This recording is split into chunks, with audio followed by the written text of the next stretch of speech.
We're really happy with the juxtapositions of all the things we've been able to put together here. Like, What I love about the exhibition is how y'all democratize space. And it's so amazing to see these variety of different works interact with each other and speak to each other, but sometimes even speak at each other. And there's this kind of friendly competition that's happening.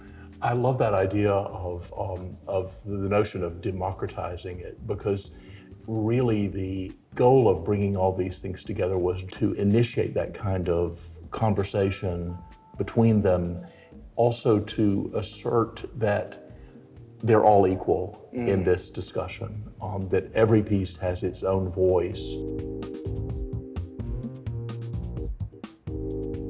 You were saying to me earlier that when you have brought students of yours into the Kimball, you find that depending on where they identify themselves as being from, there is a kind of immediate interaction between things that they perceive of as being theirs. So in regard to the lightning and rain god, when I see that work, I'm thinking, how do I incorporate that same kind of power into the work? And what I mean by that is like, how do I empower a community that feels powerless? And so my work, what I try to do is address this idea of certain communities who feel that they're marginalized. The importance of putting artwork out into the public sphere not only like empowered our community, but also it let them know that we were important. For example, one of my works addressed this idea of gentrification, displacement. So I created this piñata-esque real estate sign, this commercial real estate sign, to be paired with the original commercial real estate sign, because I love the idea of these two objects talking to each other, but also talking to two different communities. Yeah. The new community that was about to come in and the older community that had been there. And again, I think as artists, we are kind of tasked to absorb the passions and conflicts of our community, and we reflect that back.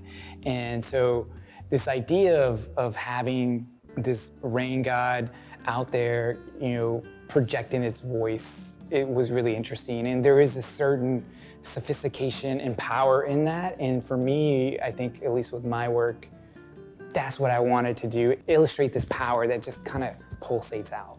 In the things that I've seen of yours, often a lot of the punch comes from color. Mm-hmm. It's really interesting. When I think about color, I really think about this idea of hope. My mother's from Guatemala, and so just going down to that country and like most Latin American countries is that, no matter what town you're in and how poor they are, that all the houses are colored brightly. And for me, that's a symbolism of hope. And so when we see those colors, I think we're automatically attracted to it. It's like, it brings us in, like flies to a blue lamp. Yes. Yeah. So, yeah.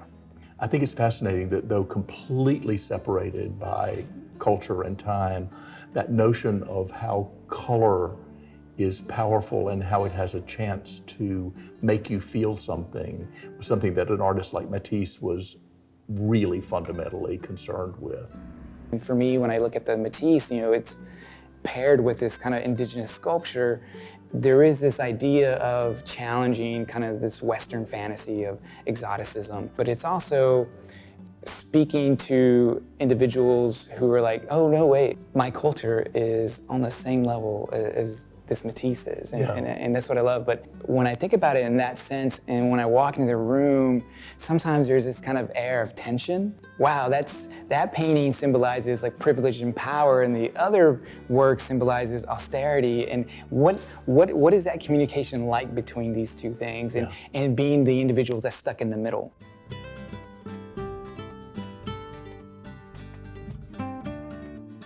This little sculpture has been one of the most popular pieces in the collection since we acquired it a few years ago. It's really a strange and beautiful little thing, isn't it? Yeah, he's such an inviting figure, and especially, in the foreground of the Mondrian, because it allows people to let down their guard. As we were walking through a little earlier, one of the juxtapositions that I love the most, and I think you do too, is the juxtaposition of our tiny little sculpture from the Wari culture of ancient Peru.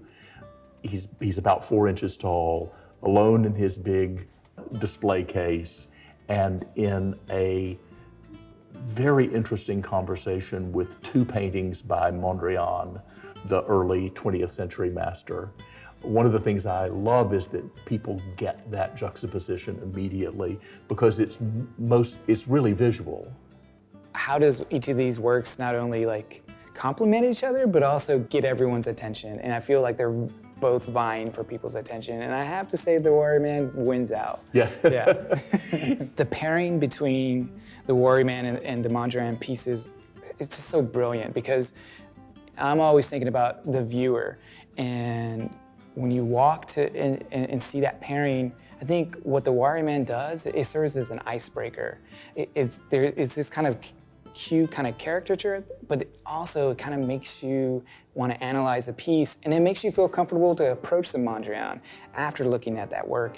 Because I think if it was just the Mondrian, it would be this really intimidating piece of abstract work, and this little guy really sets the tone for everything. Yeah. If Warrior Man helps people break their way into thinking about Mondrian, haven't we done a good thing? Right? Yes, yeah. Yes, exactly. And isn't art funny that way? How it just penetrates our everyday life. And for me as an artist, when you leave an exhibit and you feel like I need to go get back in the studio, that's when you know the exhibit was great. Yeah, that's great. Mm-hmm.